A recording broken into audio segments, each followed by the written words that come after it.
Herkese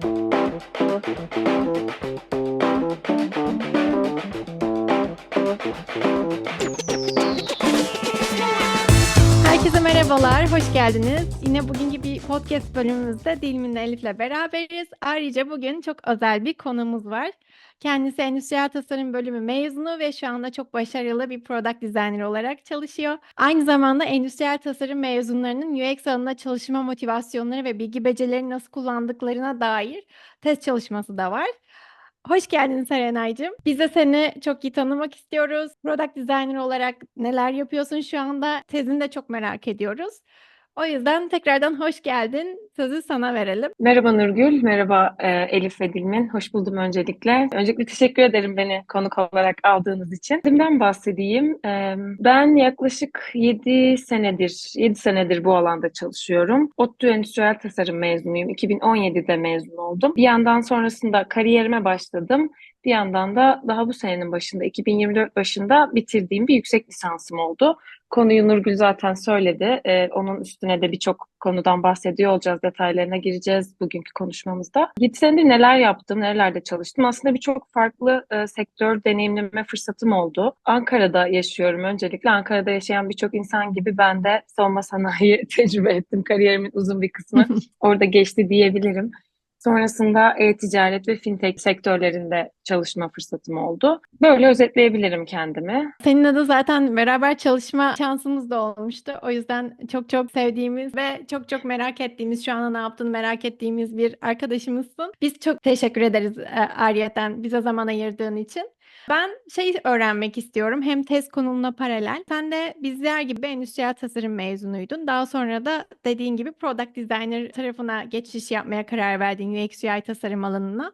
Seni ne motive etmişti? Neden endüstriyel tasarım yerine UX UI tasarım alanına geçmeye karar verdin? İstersen oradan başlayabiliriz. Olur tabii ki. Aslında ben mezun olduğumda bu konuları çok sorguladığım bir dönemdeydim. Çünkü 2017 senesinde şu zamanda olduğu gibi bu kadar yaygın değildi bu meslek. Şirketlerde şu anki sıklıkta ilan yoktu. Mezunlar, öğrenciler alanın bu kadar farkında değildi. Ve açıkçası ben de kendimden emin değildim. Endüstriyel tasarım mezunu bir insan olarak ben bu işi yapabilir miyim? Bu işi kimler yapıyor? Bu işte neler yapılıyor? Gibi soruları kendime hep çok soruyordum. Tam olarak da aslında bu sebepten ötürü bu konuyu araştırmak istedim yüksek lisansımda. Tezimi yazma sebebim bu merak konularıydı benim için bir yandan. Bir yandan da kariyerime burada, bu alanda başlamış olduğum için hem sektörde kendim tecrübe ederek ilerledim bu alana. Hem kendi tecrübelerim hem de araştırmam doğrultusunda da bu konuda bir tez yazdım. Tekrardan hoş geldin Serenay. Ben aslında öğrenmek istiyorum. Senin birebir de karşılaştığın en büyük zorluklar, karşılaştığın challenge'lar nelerdi ve bunların üstesinden tam olarak nasıl geldin? Nasıl bir süreçten geçtin? Verebileceğin ipuçları var mı bu süreci daha kolaylaştırmak için benzer durumda olan adaylara? Aslında ben bu endüstriyel tasarım bölümünden mezun olup da kullanıcı deneyimi tasarımı alanında çalışmaya başladığım süreçteki şeyleri zorluk olarak tanımlamaktan ziyade bir bilinmezlik, bir merak unsuru olarak tanımlasam sanırım daha doğru olur. Direkt olarak bir zorluk yaşadım diyemem. Yani belki yaşadığım en büyük zorluk tabii ki de bölümümün adı farklı olduğu için orada iş bulma sürecimdeki zorluklar olabilir. İşe başladığımda bu ünvanla bilinmezlikler çok fazlaydı benim için. Şöyle en çok da mesela terminoloji konusunda bilinmezlikler çoktu. Yöntemler var, metotlar var. Bunların yani ilk defa ismini duyduğumda benim için bir şey ifade etmiyorlar. Ama mesela anlamam, ne olduğunu kavramam kolay oluyor, hızlı oluyor. Ya da bazen zaten adını bilmeden yaptığım bir şey olduğunu fark ettiğim şeyler oluyor. Yani benim başlangıçtaki maceram o bilinmezlikleri bulmak, onları çözmek, bildiğim nelerle bu alan örtüşebiliyor, onları kendimde keşfetmek ve daha bilinçli şekilde kariyerime devam etmek şeklinde ilerlemişti. Zorluktan ziyade böyle cevaplayabilirim bu soruyu aslında. Aslında çok güzel açıkladın. Aynısını ben de hissetmiştim. Yani aslında endüstri ürünleri tasarımı eğitiminde bize o tasarım sürecini o kadar güzel aktarmışlar ki biz onu ister istemez içselleştirmişiz. Ya ve bu sayede de evet belki isim farklı, evet belki üç boyuttan dijitale geçtik ama aslında tasarım sürecinin aynı olduğunu ve aslında ne kadar da içinde olduğumuzu ve bir şey bilerek, bilinçli bir şekilde yaptığımızı görmüştük. Çok güzel açıkladın, doğru diyorsun. Aslında zorluk değildi bu. Ve biz de böyle bir bölümden mezun olduğumuz için şanslıymışız aslında kariyer seçimimizde. Peki bunların yanında bir endüstriyel tasarımı mezunu biri olarak bölümünün sana sağladığı katkılar ya da hani bu geçişi kolaylaştırdığı noktalarda oldu mu? Tabii ki elbette ki oldu. Öncelikle eğitimini aldığımız şey bir ürün tasarımı olduğu için yani bölümde bunu birçok kere tecrübe etme fırsatı elde ettik. Yani o bölümün mezunları olarak. Birinci sınıfta belki çok değil ama ikinci sınıftan itibaren 3 sene boyunca sürekli ürün tasarım süreçleri içindeydik. Sürekli kendi başımıza veya ekip çalışması halinde fiziksel ürünler en azından benim eğitim gördüğüm zaman da fiziksel ürünler vardı. Şu an dijitalde var diyorlar, bilmiyorum ama doğru bilgi veremeyebilirim. Ürün tasarlıyorduk. Bu ürün tasarım sürecini bilmek, ona hakim olmak, yani UX, UI tasarımcılığına geçerken epey bir avantaj sağladı bence bana ve diğer bölüm mezunlarına. Bölümde tecrübe ettiğimiz ürün tasarım süreçleri fiziksel ürünler üstünden olsa da o süreci özümseyip benimseyebildiğimiz için yani o mindset'i kazandırıyor bölüm bize. Dolayısıyla bunu bir dijital üründe de yapmak kolay oluyor.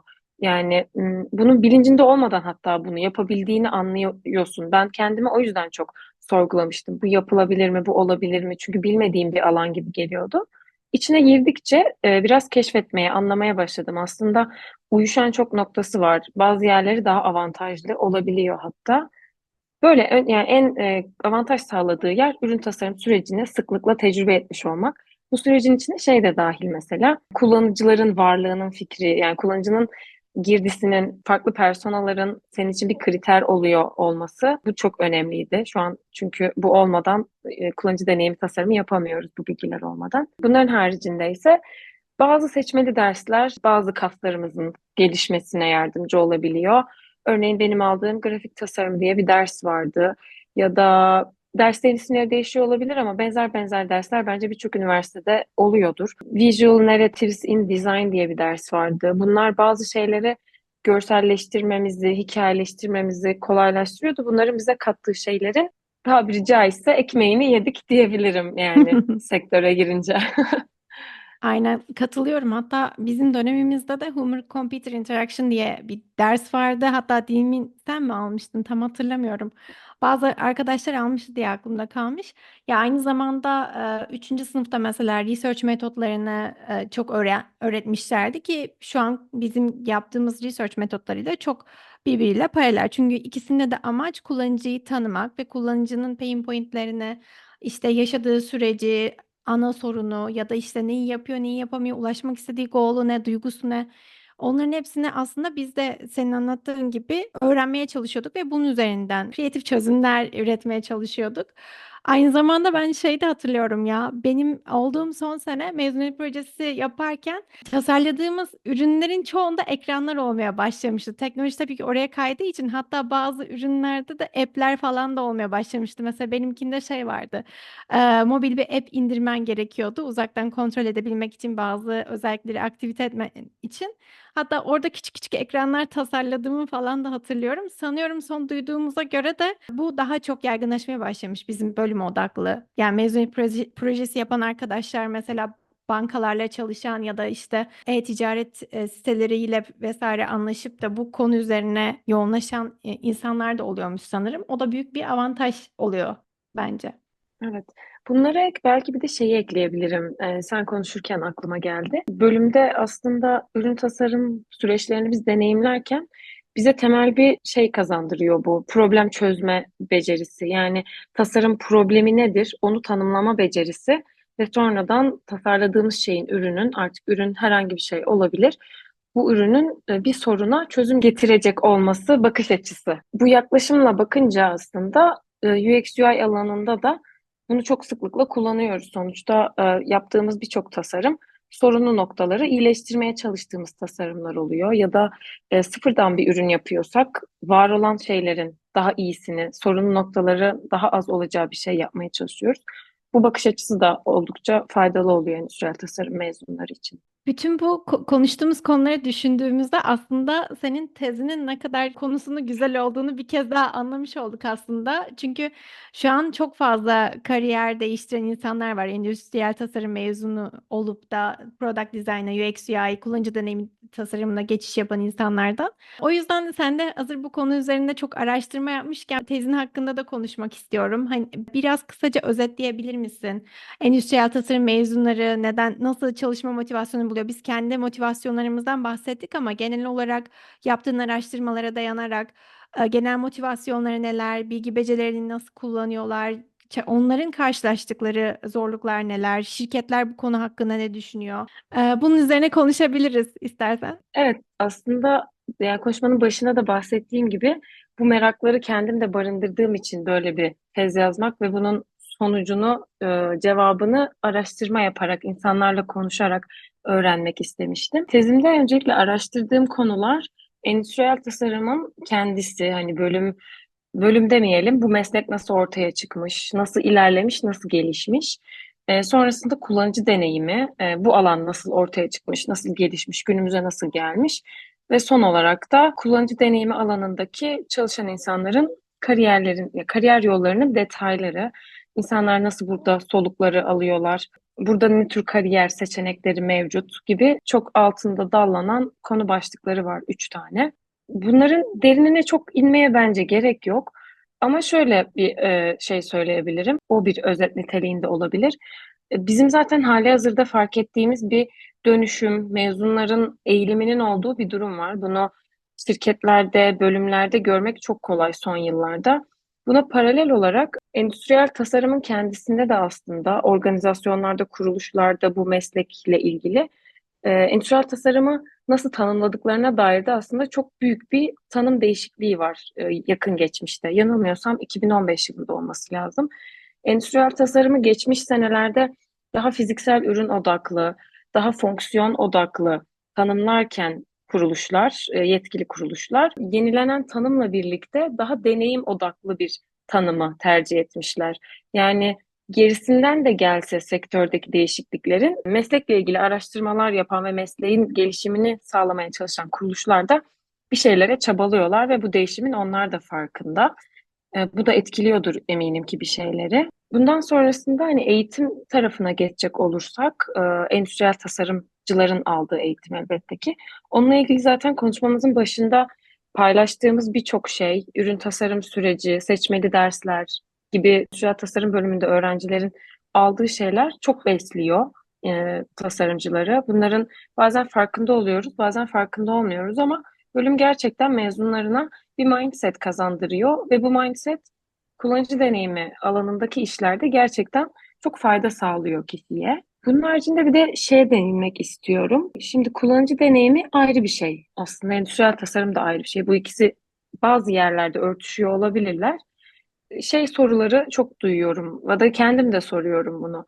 Kullanıcı deneyiminin neden bir ayrıca okullarda eğitimi yok? Birçok eğitim var, kuruluşların verdiği kurs gibi eğitimler, sertifika programları, uzun vadeli, kısa vadeli birçok kaynakla karşılaşabiliyoruz.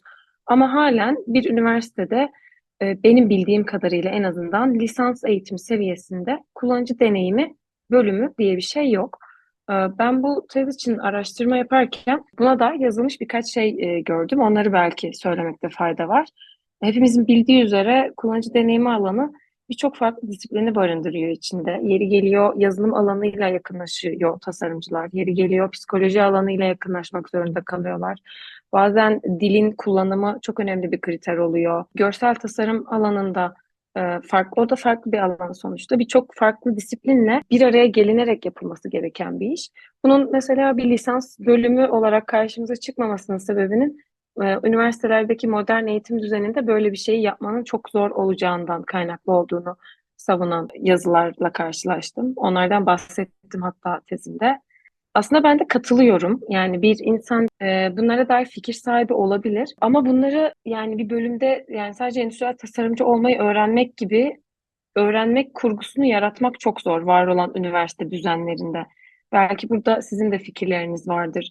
Ya aslında sen bunları söylerken evet çok haklısın. Çok fazla disiplinden besleniyor. Devamlı yeni şeyler öğrenmek gerekiyor kendi alanın olmayan. Acaba şey diye düşündüm ben, tamamen fikir, bildiğimden değil. Bir diğer sebebi de çok hızlı değişiyor olması olabilir mi? Yani her yıl yeni tasarım trendleri görüyoruz. Devamlı yeni best practice'ler geliyor. Yeni teknolojiler geliyor haliyle, dijital bir taraf olduğu için. Yani örneğin AI. Bundan 3 yıl önce AI'dan yine konuşuyorduk ama hani şu anki vardığı noktadan haberimiz bile yoktu. Şu anda ya devamlı çok hızlı değiştiği için kullandığımız araçlar bile, hani araç boyutunda bile ekran boyutları. Hani önceden saatler yoktu, şimdi saat boyutunda bir etkileşime giriyoruz ya da televizyonlar artık akıllı vesaire gibi gibi, yani arttırabilirim. Bunun da bir etkisi olabilir mi acaba bunda diye düşünüyorum. Hani bu kadar hızlı değişen ve devamlı yenilenen bir sektörde acaba üniversite eğitimi, net bir üniversite eğitimi vermek zor oluyor olabilir mi? Benim de Bence aslında aklıma aynı şey geldi ya. Tam düşünürken, çünkü çok hızlı değişiyor. Mesela şu an tasarımcılar şeyi öğrenmeye çalışıyor. AI var, evet. Kullanıcı var, evet. Şirket var, evet. Bunların arasındaki etkileşim nasıl olmalı? Tasarımcı mesela, biz AI'den çıktı alarak arayüze bir şeyler yansıtıyoruz ama AI kullanıcı ile arasında bir etkileşim olmaya çalışıyor tasarımcı. Önceden tasarımcı ile kullanıcı direkt tasarım diliyle beraber kullandığı contentle yaptığı komponentlerle tasarımla direkt kullanıcı ile bizim ilişkimiz vardı ama şu an arada bir yapay zeka modeli var. Aynı şekilde Dilimi'nin söylediği gibi, şimdi ben LinkedIn'de de bazen baktığım zaman farklı farklı title'lar görüyorum. İşte VR gözlüklerinde işte tasarım yapan, mesela Apple'ın Vision Pro çıktı vesaire. Oradaki mesela tasarım tamamen hani dinamikleri farklı, işte kullandıkları etikler, best practice'ler mesela bir web'e göre daha farklı ve hepsinin içine girdikçe de çok da değişiyor dediğin gibi. Bence de bu sebepten ötürü belki şey öğretebilirler, belki hani ona bizim endüstriyel tasarımda öğrendiğimiz gibi bir probleme nasıl yaklaşırsın, kullanıcıyı nasıl anlarsın ve bu işte bizde ta en baştaki podcast bölümlerimizde de söylemiştik. Evet, biz tasarlıyoruz, kullanıcıyı anlamaya çalışıyoruz ama iş hayatına atıldığımızda sadece kullanıcı ve tasarımcı yok ne yazık ki. Business faktörü, işte ekonomi, marketing, hepsini düşünmemiz gerekiyor. Belki hani bu temel bilgiler verilebilir ama Dilimin dediğine çok katılıyorum. Sürekli değişen bir teknoloji dünyasında bir şeyleri sabitleyip bir eğitim standardına oturmak bana da düşününce biraz şey geldi. Bu sebebi olabilir diye düşündüm. Bence çok güzel bir konuya değindiniz. Ben araştırmalarımı yaparken şunun aslında kabul edilmiş bir gerçek olduğunu gördüm, okudum yani akademisyenlerin kendisi de böyle söylüyorlar. Eğitim hiçbir zaman sektörü yakalayamıyor. Her zaman gerisinden gidiyor. Tabii bu kadar hızlı değişmekte olan bir şey söz konusu olunca da bunu kurgulamak hakikaten çok zor yani. Bu bir sebeptir belki sadece. Belki hiç göremediğimiz, bilemediğimiz başka sebepleri de vardır ama bildiğimiz tek şey şu an bunun bir lisans eğitimi olarak verilmediği ya da verilemediği. Peki böyle bir durumdan söz etmişken aslında şöyle de bir şey diyebilir miyiz? Yani şu anda aslında UX tasarımcısı olan, kullanıcı deneyim tasarımcısı olan herkes başında bunu bilinçli bir şekilde seçmemiş olabilir. Yani çünkü bizim dönemimizde en azından baktığımızda endüstri ürünleri tasarımında konuştuğumuz gibi hani her şey bu kadar net değildi. Bir bilinmezlik geziyordu ve her şey çok hızlı değişiyordu vesaire. Birçok kişi aslında iş arama sürecinde tanıştı bu kavramla. Peki hal böyleyken gerçekten bu insanların, bu endüstri tasarımı okuyan kişilerin motivasyonu neydi UX'e kaymak için? Hani tam olarak bunun dayanağı neydi diye sormak istiyorum. Çünkü gerçekten de aslında büyük bir bilinmezlikti, özellikle bizim dönemimizi düşündüğümüzde. Evet, çok güzel bir soru sordun. Aslında tam olarak bu başlıkla bir konu da var tezin içinde. Ben özet geçebilirim orayı. Hem görüştüğüm, konuştuğum kişilerden topladığım bilgilerle hem de yaptığım araştırmalar doğrultusunda veriyor olacağım cevabı. Tam olarak senin dediğin gibi bilinçli olarak yapan bir kitle var. Bilinçsiz olarak yapan bir kitle de var. Bu durum bu arada hani şu anki mezunlarda eminim ki daha farklıdır. Herkes çok daha bilinçlidir. Ama bizim dediğim yani konuşmanın başına dönecek olursak 2017 belki böyle 14-18 arasındaki yılları kapsayacak mezunları diyebiliriz genellersek. Bu mezunlar gerçekten iş ararken bazı şeylerle karşılaşıyor olduk yani oldular diyelim. Şöyle motivasyonlardan bahsediyor insanlar. Mezun oldum, iş aramaya başladım. Endüstriyel tasarımcı olarak 2 iş ilanı var. UX designer diye 15 tane iş ilanı var. Hani bu var olan arayışı, sektörün kime ne kadar ihtiyacının olduğu durumu aslında birçok mezunu bu alanda istihdam olmasına sebep oldu ya da olanak sağladı diyebiliriz. Artık buna hangi bakış açısıyla bakacaksak belki akademisyenler mutlu değildir, onlar sebep oldu diyordur. Biz ama mezunlar olarak olanak sağladı diyebiliriz yani. Tamamen bakış açısıyla alakalı. Bu büyük bir faktör. Burada birçok insanın bilinçsizce aslında genel eğilime kapılarak bu alanda ben işe girmiş olduğunu düşünüyorum. Benim maceram da dürüst konuşmak gerekirse çok da farklı olmadı. Yani sektörün durumu dolayısıyla burada kendimi bulmuş oldum. Bilinçli bir seçim miydi? Hayır, değildi. Ama genel eğilim bu yöndeydi. Mezun olurken ben bu alanın adını duymaya başladım. Bazı arkadaşlarım stajyer olarak bu alanda çalışmaya başladılar. Mezun oldum, bir iş arayışındayım. Bir arkadaşım böyle bir ünvanla işe girdi. Kimileri bunun kursunu almaya başladı.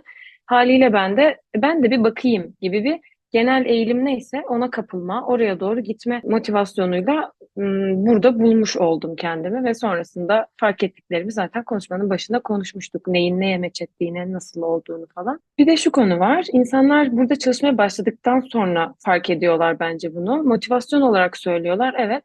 Ama yani endüstriyel tasarımcı olarak çalışmayı deneyimlememiş bir insanın varsayımsal motivasyonları diyebiliriz bunlara. Çünkü şöyle şeyler söyleniyordu. Endüstriyel tasarımcı olsaydım sitelerde bir yerde çalışacaktım. Çalışma ortamım çok daha farklı olacaktı. Ama şu an dijital ürün sektöründeyim. Daha farklı bir ortamdayım. Çalışma arkadaşlarım daha farklı. Bu çalışma ortamı ve bir iş gününün nasıl geçtiği konusu da birçok insanda farkında olarak ya da farkında olmadan bir motivasyon unsuru haline gelmiş durumdaydı. En azından anlatılanlar bu şekildeydi. Ek olarak bir de insanlar bunu yine dijital ürün sektöründe UX UI designer olarak çalışmaya başladıklarında fark ettiklerini söylüyorlar ama motivasyon olarak belirtiyorlar bunu. Bir endüstriyel tasarımcı olarak çalışırken yapılan ürün fiziksel bir ürün olduğu için tasarım süreci çok iteratif değil. Bir hata yaptığınızda bunun maliyeti milyonlar olabiliyor. Ama dijital ürün sektöründe çalışırken yani bu sektör ortamı gereği hata yapmanızı daha kolay tolere edebiliyor. Bu durumun varlığı yani daha doğrusu bu gerçek insanları orada çalışmaya motive eden bir unsur olarak karşılarına çıkmış. Yani hata yapmak güzel bir şey. Hata yapmak tamam, tolere edebiliriz. Hatta hata yaparak daha iyisine varabiliriz. Öte yandan bir mobilya şirketinde çalıştığımızı düşünelim. Bir hata yaptığımızda belki fark ediliyordur bilmiyorum. Ben de farazi konuşuyorum. Hiç çalışmadım öyle bir yerde çünkü. Bir hata yaptığımızda bunun büyüyerek maliyetinin çok daha büyük yerlerde sonuçlanması riski var. Sanırım bu durum insanlarda bir stres yaratıyor ve diğer tarafın bu kadar tekrarlı bir sürecinin olması, hataların daha kolay tolere edilebiliyor olması kendilerini çalışan insana daha iyi hissettiriyor. Bu bir unsur olarak karşımıza çıkıyordu. Katılıyorum. Bu arada ben de bölümlerimizde de söylemiştim. Endüstriyel tasarımcılığı deneyimmiş ve daha sonradan product designer olmaya karar vermiş biri olarak benim de motivasyonlarından biriydi açıkçası. Çünkü endüstriyel tasarımda özellikle belki de yaşadığımız ülkeden kaynaklı da olabilir. Daha inovatif şeyler üretmek ya da daha hızlı projeler üretmek, projelerde değişiklik yapmak ya da işte maliyeti düşünmeden bir şeyler üretmeye çalışmak vesaire daha kısıtlıydı. Projeler çok uzun sürüyordu. Gerçi benim bağlı olduğum sektörden de kaynaklı olabilir o dönemde. Ben de savunma sektöründeydim. Orada da işler çok yavaş ilerliyordu ve bir sürü tasarım yaparken düşünmemiz gereken çok fazla alan vardı ve çok fazla yaratıcılığımızı sınırlarını zorlamadığımız ya da işte belli standartları takip ettiğimiz, esnek olamadığımız tasarımlar yapmak zorunda kalıyorduk ve bir ürün çıktığında başka bir araç yayınlandığında vesaire fuarlarda görünce de hemen genelde bu Türkiye ile mi alakalı ya da başka ülkelerde de aynısı oluyordur muhtemelen. Ya işte hani oradaki çıkan şey evet rakibimiz bunu yaptıysa biz de bunun daha farklı versiyonunun benzerini yapalım. Demek ki böyle bir ihtiyaç varmış gibi oluyordu. Ya da işte bazı sektörlerde özellikle kullanıcıya ulaşmak çok zor oluyordu vesaire. Bunlar da biraz bence yaratıcılığı köreltiyordu. Ben biraz açıkçası zevk almamaya başlamıştım çalışırken. Daha sonra hatta orada ekran tasarımı yapmaya başlamıştım. Kullanıcı komutan ekranı. Orada biraz daha esneklik olduğu için demiştim ya benim aradığım şey bu. Ben biraz daha esnek olmalıyım. Demin de bahsettiğimiz gibi teknoloji sürekli ilerliyor. Sürekli yeni şeyler çıkıyor. Ya kullandığımız tool'lar bile sürekli değişiyor yani. Hani geçen mesela araçlar bölümünde bahsetmiştik. Figma sürekli 6 ayda bir 3 ayda bir release notlarını görüyoruz. Mesela kullandığımız her ürün değişiyor sürekli. O yüzden daha cazip, çekici gelmişti. Ama aynı zamanda dürüst olmak gerekirse Serenay'ın da söylediği nokta hani iş bulma şansımız hem yurt içi hem yurt dışı özellikle daha fazlaydı. Bir endüstriyel tasarımcı olarak ikisini de deneyimlediğim benim motivasyonlarım da aşağı yukarı aynıydı anlattığın gibiydi. Senin motivasyonunu da çok merak ediyorum Elif'ciğim. Belki senin farklı bir motivasyonun vardı. Anlatmak istersen. Aslında benim motivasyonum yani hem ortak noktalarımız var hem de biraz daha benimki hani bilgisayar mühendisliği okurken tasarıma ilgi duyuyordum ve bunların ne noktada birleştirebilirim gibi bir motivasyondu. Böyle olunca ben aslında UX, UI ve Product Design'la karşılaştım. Aslında bilgisayar mühendisliği UX, UI'ye çok uzak bir alan değil. Hani master seviyesinde ya da seçmeli ders olarak ya da doktora seviyesinde hani bunun üzerine çalışabiliyorsunuz. Ama en azından hani ben de muhtemelen Serenay'ın tezinin örneklemi zamanında işe yarayan bir insan olarak bizim zamanımızda üniversitede bu kadar bir bilinç yoktu. Belki şu an bilgisayar bölümünde de öğrenciler daha farkındadır. Çünkü sektörde çok farkındalık arttı ve biz ilk başladığımızda işe bence sektörde de bu kadar farkındalık yoktu. Her şey yeni yeni başlıyordu yani. Hani böyle iş ilanları üç beş tane vardı, bir iki tane vardı. UX UI ne iş yapar, şirketlerde nasıl çalışır. Hani bence yine görece olarak yeni yeni oturuyordu. O yüzden motivasyon konusunda da aslında benim için de hani ortak bir nokta olarak hani yeni bir arayış, ne yapabilirim gibi bir motivasyon vardı. Ee, Motivasyon konusunda birkaç farklı konu daha vardı ön plana çıkan çalışmada. Az önce konuştuklarımız herkeste, neredeyse herkeste ortaya çıkan bir motivasyon unsuru. Bunların haricinde daha az kişiden duyduğum birkaç farklı motivasyon daha var. Bunlardan bir tanesi kullanıcı deneyimi alanında çalışan tasarımcıların kariyerlerinde daha hızlı yükseldiklerini fark etmeleri, endüstriyel tasarım alanında çalışan insanlara göre. Atıyorum yönetici pozisyonuna gelmek endüstriyel tasarımcı olarak yani fiziksel üretim bandının olduğu bir şirkette belki insanların 10-15 yılını alırken öte yandan kullanıcı deneyimi tasarımı alanında çalışan hatta kurumsal şirketlerde çalışan insanlar çok küçük yerlerde değil birçoğu. Böyle 7-8 sene gibi senelerde hatta bazen daha bile az liderlik seviyesinde yöneticilik yaptıkları pozisyonlara gelebildiklerini söylediler. Bunların örneklerini görmüşler. Bazıları kendileri de yaşamaktaydı benim konuştuğum insanların. Bu bir motivasyon olarak karşımıza çıkıyor. Hele ki yeni başlayan insanlarda yani bunun varlığını görüyorlar. Dolayısıyla hani bizim için bilinmezdi. Biz fark ettik ve bir motivasyon oldu. Şu an bunu gören yeni mezunlar için bayağı cezbedici bir şey olsa gerek diye düşünüyorum ben. Konulardan bir diğeri de şuydu, bunu da birkaç insandan duydum. Kullanıcı deneyimi alanında çalışan kişilerin endüstriyel tasarımcılara göre yurt dışında daha kolay iş bulup yurt dışına taşınması durumu. Hatta ben bu tezi yazarken araştırmaya başladığım noktadan tezin yayınlandığı güne kadar konuştuğum bazı kişiler yurt dışına gitti. Mesela hani bu motivasyon tez yayınlanırken kendi kendini ispatlamış gibi bir şey oldu. Hatta diğer motivasyon da öyle. Bazı kişilerle konuştuğumda yönetici değillerdi. Tez YÖK tarafından yayınlandığında lider olmuşlardı gibi. Kendi kendilerini ispatladılar resmen bu motivasyonlar. Böyle iki konu daha var. Biz son olarak bundan Nurgül de konuşmasında bir bahsetmişti az önce. Bir ürün tasarımı yaparken kullanılan araçlar konusu. Hangi tool'ları kullanıyoruz? Tool'ların kendilerini geliştirmeleri, yenilemeleri ayrı bir konu. Bu tool'ların ne kadar kullanıcı dostu olması bu bayağı bir motivasyon unsuru olarak karşımıza çıkıyordu insanlarla konuşurken. Atıyorum benim okuduğum bölümde Rhino diye bir program kullanıyorduk. Mesela bu 3D modelleme programıydı. Bunun bir de Keyshot'ı vardı render aldığımız. Ve bunlar çok yani çok güçlü bilgisayarları bile çok kastıran programlardı. Bilgisayarlarımız yani o kadar fazla ısınıyorlardı, şarjları bitiyordu, donuyordu, bir şeyler yapmak çok uzun sürüyordu. Belki gelişmiştir tool'lar ama benim ve konuştuğum insanların tecrübesi bu yönde. Rhino sadece bir örnek. Bir sürü başka 3D modelleme programı var. Hepsi de benzer zorluklar, güçlükler içeriyor kullanımlarında. Öte yandan şu an çalıştığımız sektördeki tool'lar, Figma mesela, o kadar fazla güzel özelliği, kullanıcı dostu özelliği, işleri kolaylaştırmaya yönelik geliştirmesi var ki bu bile başlı başına bir motivasyon unsuru olarak insanlarda ortaya çıkmıştı yani. Bence bahsettiğin motivasyonlar gerçekten de hepimizin yaşadığı süreçte çok çok anlamlı motivasyonlar Serenay. Ben bir de şeyi merak ediyorum. Hani şu ana kadar hep olumlu etkilerinden bahsettik. Kullanıcı deneyimi tasarımcılığına geçtiğimizdeki artılardan, pozitif etkilerden bahsettik. Peki bunun mesela bu alana geçip de memnun olmayan ya da tekrardan endüstriyel tasarımcılığına dönmek isteyen arkadaşlar oldu mu ya da bunun demotive edici faktörleri var mı?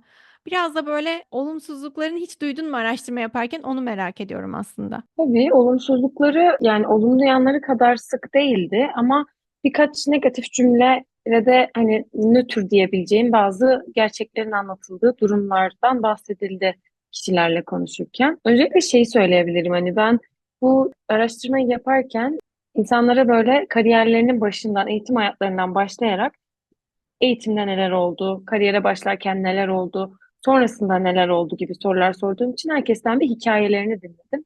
Dolayısıyla önce motivasyonlarını anlattılar, sonrasında da yaşananları.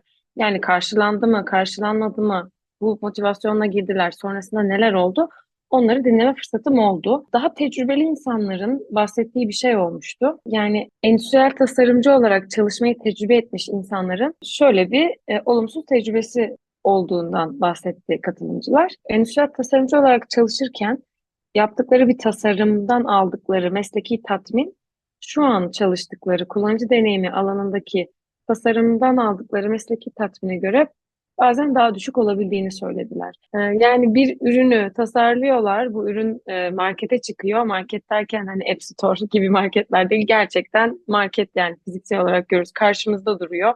Ya da gidiyoruz, bir insanın evinde o ürün karşımıza çıkıyor. Bunun gururu okşaması çok ayrı bir duygu. Diğer tarafta yaşadıkları şey ayrı bir duygu. Bu tatminin ister istemez azaldığından bahsediyorlar. Bu negatif bir şey olarak karşımıza çıktı. Ama yani kimse de şey demedi açıkçası, soruna dönecek olursak. Bu tatmini o kadar çok özledim ki tekrar endüstriyel tasarımcı olacağım demiyorlar. Çünkü yani olumlu yönleri olumsuz yönlerine göre daha baskın. Burada da tatmin oldukları daha farklı konular var. Yani mesela kullanıcıya çok yakın olmak. UX alanında daha çok tatmin oldukları bir konu. Dezavantajları var ama o kadar baskın değil. Bir diğer karşılaşılan sonuçsa hangi ünvanla çalışıldığı üzerineydi. Yani iş tanımlarında neler olduğu ile ilgiliydi bu kişilerin. Endüstriyel tasarımı okuyan insanlarda ürünün tamamına hakim olma ya da ürünün çerçevesinin daha böyle tanımının belirlendiği yerlerde olma eğiliminin olduğunu söylediler insanlar. Kendileri de bunu fark etmişler. Şimdi birçok ünvan var. UX designer ünvanı var, UI designer var, UX UI designer var, product designer, interaction designer, böyle aklımıza gelmeyen bir sürü farklı ünvan var. Mesela ya katılımcıların bahsettiğine göre sadece UI designer olarak çalışmaktan keyif almamışlar. Yani bir UI birçok senaryoda o sürecin bir çıktısı oluyor. Endüstriyel tasarım okuyan kişiler sürecin sadece çıktısının tasarlandığı yerde olmaktan çok memnun değiller. Bunu söylediler. Yani bize de bölümde hep söylenen bir şey vardı. Sonuç değil, süreç odaklı olun diye. Belki de bunun getirdiği bir şeydir. Bunun yarattığı bir etki de olabilir. Sürecin çoğuna hakim olmak istiyorlar. Yani kendilerinde bunu fark etmişler. Yani bazı hatta sadece UI yapılmasını sıkıcı buldukları da oluyor. Biraz daha karar aşamasına dahil olmak istiyorlar bu kişiler. Böyle anlatıyorlardı kendilerini. Galiba bu kadar söyleyebileceğim olumsuz olabilecek şeylere dair örnekler. Ama yani gerçekçi olmak gerekirse kimseden de yani duymadım. Tekrar endüstriyel tasarıma dönmeyi düşünüyorum cümlesini. Herkes buradan devam etmek istiyor. Memnun ya da değil, avantajlarının daha fazla olduğunu söylüyorlar. Son dediğin kitleye ben kendim de ekleyebilirim bu arada Serenay. Yani ben de sanıyorum eğitimim kaynaklı olduğundan şüpheleniyorum. Sadece research olarak başladığım kariyer hayatım beni tatmin etmemiş. Yani yeterli bulamamıştım. Nedense devam ettirmek istiyordum. Ben de onu bir somutlaştırmak, tasarım halini görmek, sonra gerekirse tekrar test yapmak. Ya o süreci her alanına dahil olmak istiyordum. Bu yüzden kariyerimde yani research olmak yerine bir product designer'a geçip de her sürecin her noktasında bir payım olsun diye çabaladım. O yüzden beni de artı birleyebilirsin o kitleye. Ben çok keyif aldım ya. İyi ki geldin. Çok güzel bir bölüm olduğunu düşünüyorum. Ben de çok memnun oldum hani böyle bir şeyi tecrübe etmekten. Asıl ben teşekkür ederim davet ettiğiniz için. Ben son olarak bir de kendi tecrübemden bahsedecek olursam. Şimdi benim aslında karşılaştırmak bana zor geliyor. Hiç endüstriyel tasarımcı ünvanıyla çalışmadığım için. Ama duyduğum kadarıyla ya da bu insanlardan duyduğum hikayeler kadarıyla ben de buradaki kariyerimden mutluyum ve birçok motivasyon da benim için de geçerli. Birçok sonuç benim için de geçerli. Hatta konuşmanın başında tezi konusunu neden böyle belirlediğimden bahsetmiştim. Ben bu tezi yazarken kafamdaki birçok soruya da cevap da bulmuş oldum. Hem akademik anlamda bir şeyi yürütürken kariyerimde de bana cevap olabilecek birçok şeyi buldum yani çözümleme fırsatım oldu. O yüzden hem şu anda yani UX alanında çalıştığım için hem de böyle bir tezi yazdığım için ve belirsizliklerimi çözdüğüm için kendimi mutlu hissediyorum ve memnunum yani şu anki kariyerimden. Tekrardan teşekkür ederim davet ettiğiniz için. Ne demek, bize zaman ayırdığın için ve anlattığın için çok teşekkür ederiz. Bizim için de güzel bir tecrübe oldu. Ayrıca motivasyonlarımızı tekrardan bir gözden geçirme fırsatı bulduk seni dinlerken. Çok teşekkür ederiz. İyi ki geldin Serenay'cığım. Yine belki ilerleyen zamanlarda görüşürüz. Bir dahaki bölümümüzde o zaman görüşmek üzere. Herkese iyi haftalar diliyorum.